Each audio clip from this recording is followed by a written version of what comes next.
Alright, so today what we're going to do is we are looking at solving equations containing fractions and decimals. Alright, so we're going to kind of just get into this, but what I'm going to teach you is when you have an equation with fractions, you can clear the fraction out. Okay, and this is, we could do this, we could solve it with a fraction in there and go through and use all our fraction rules in order to be able to go through this. But this is a little bit simpler way in order to deal with these fractions that may cause you some problems. Okay, so what we're going to do is we're going to clear out the fraction.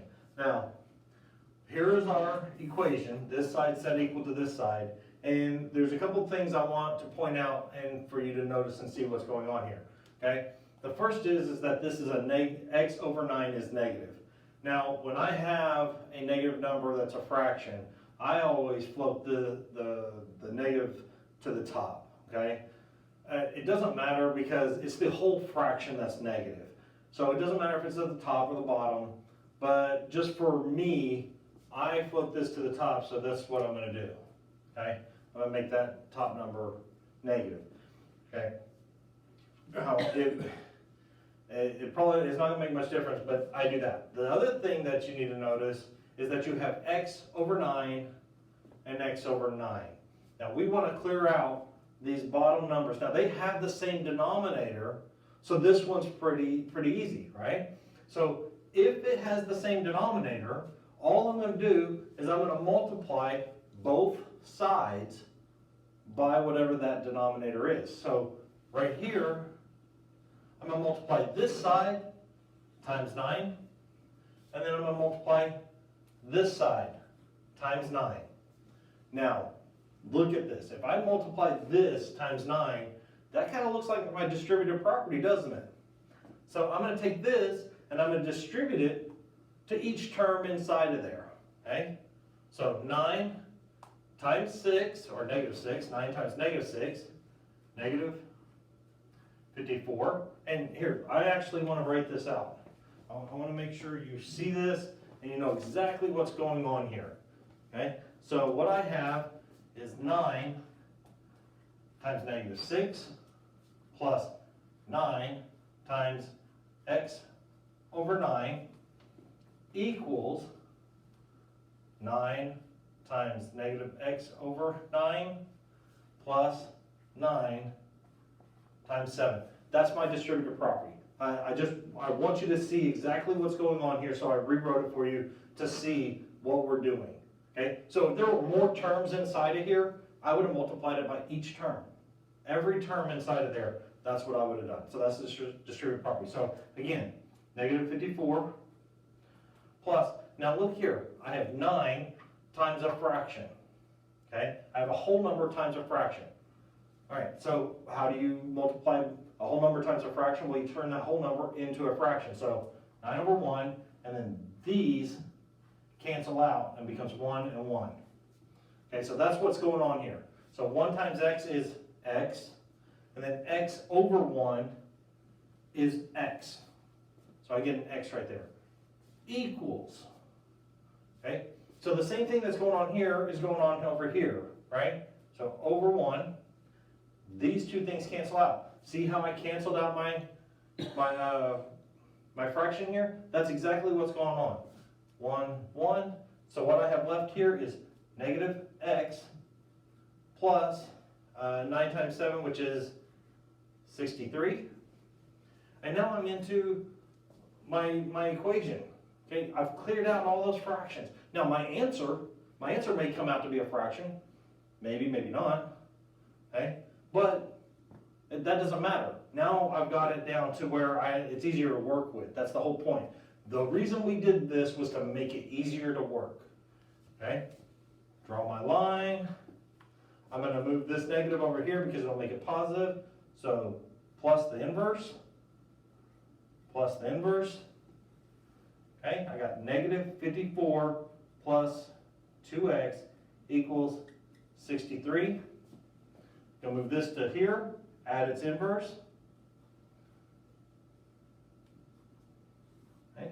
Again, that cancels out, and I have 2x equals 117 divide by 2, divide by 2. This cancels out, so x, and I'm just going to write it over here just because it's a little bit crowded down here. X equals 117 over 2. Now, once you get to this point, you need to check, does it reduce? If it doesn't reduce, you can leave it like that. You could also turn it into a mixed number, but improper fractions are fine with me. Get More Math should take it, but it has to be in its reduced form. All right.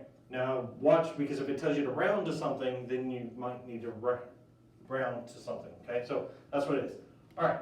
So that's clearing that fraction out there. We're going to do some more of those here in a minute, but we're going to go on. We're going to look at some decimals. Okay, because we're dealing with fractions and decimals. Now here are our decimals, but this is just the same thing that we've been dealing with everything else. Just if you're adding or subtracting, make sure you line up those decimals. So we're going to just solve this like we would normally any other equation. Okay, we're going to add the inverse here. Oh, wrong spot. Okay. Make sure you put your numbers in the right spot. It makes it easier. Okay, plus 9.5x. Okay, that cancels these two things out and leaves me with negative 6.8 equals negative 5 plus 14.1x. Okay, add the inverse. And again, notice when I did this, when I added these or subtracted these, I lined them up according to the decimals to make it easier. Okay, this cancels out. Okay, and I have 14.1 x here, and then here should have 1.8.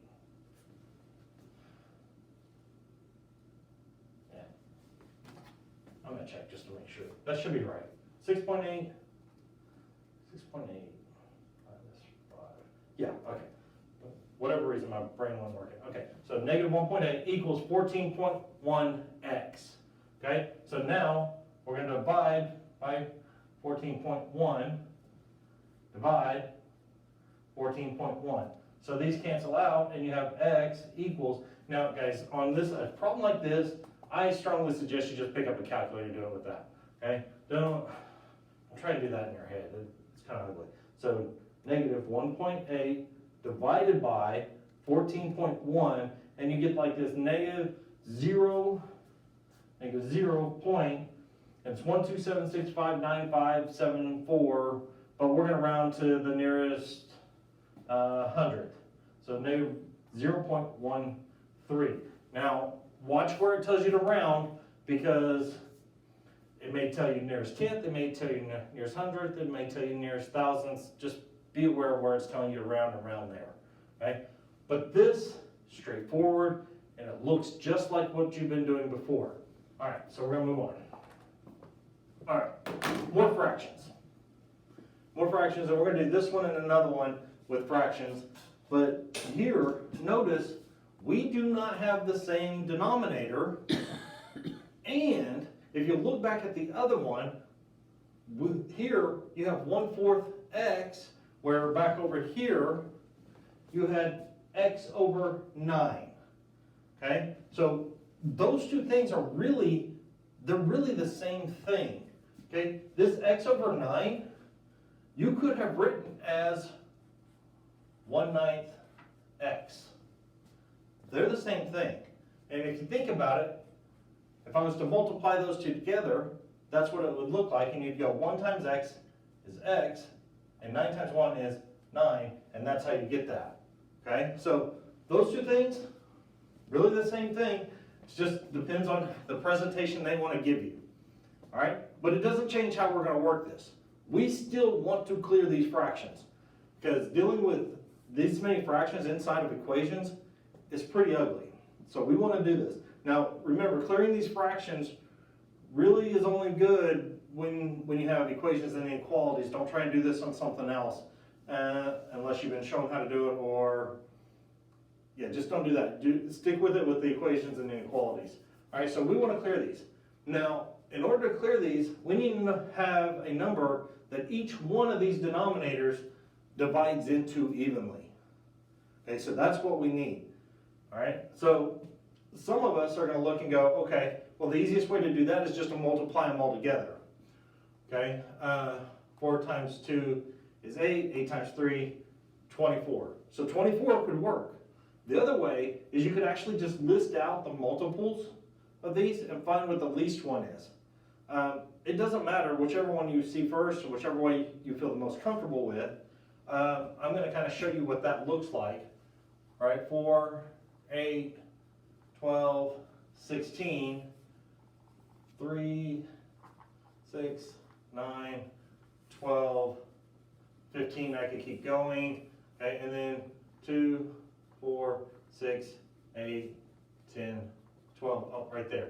12, 12, and 12. Okay, so that's what that is. And this you should remember from whenever we did a lot of fraction stuff of how to find the least common denominator. That's what that is. So we can use 12 here in order to clear these fractions. Okay, and it's exactly like what we did a minute ago. We're going to clear them by multiplying by 12. But what I do to one side, I have to do to the other side. Okay? And again, what does that look like? Well, that's 12 times 1/4 x plus 12 times 1/2 equals negative 1/3 times 12, 1/3 x plus 1/2 times 12. Okay, so that's what it looks like. But we don't have to do a lot of that. It's a lot easier than that, okay? Right? 12 and 4, you cross cancel those, okay? Put over 1, these cancel out, divide by 4, right? So here I end up with 1, 12, I end up with 3. So 3 times 1, 3 over 1, I get 3x out of that. Okay? So I ended up with 3x out of here. And all I did was divide the 4 and the 12, and that's the number I brought down times the x. Alright? Plus 12 and 2 reduce, that becomes 6. Okay? Divide by 2, divide by 2 again, divide by 2. Okay? Equals, same thing here, and normally I would put this in front and make it a lot easier. This and this are going to cross out, and you're going to get a negative because this is negative, and 3 goes into 12 4 times, negative 4x. Plus, we already did this one, 6. All right, so from here, I just need to solve. All right, well, add the opposite, right? Add 4x, add 4x. These cancel out. This becomes 7x plus 6 equals 6. Is that correct? I want to make sure I got my signs right. Okay, so add the opposite, add the opposite. These cancel out. I have 7x equals 6 plus negative 6 gets me 0. Alright? But we're not done. Just because there's a 0 over there, we still got to get this x all by itself. So we divide by 7, divide by 7. This cancels out. X equals, well, 0 over 7 is just 0. 0. That's all there is. Okay? Guys, it looks so much worse than what it is. Okay? It looks so much worse than what it is. Right? Once you get comfortable, you do a couple of these, it's going to be a lot easier. All right, so we got one last one.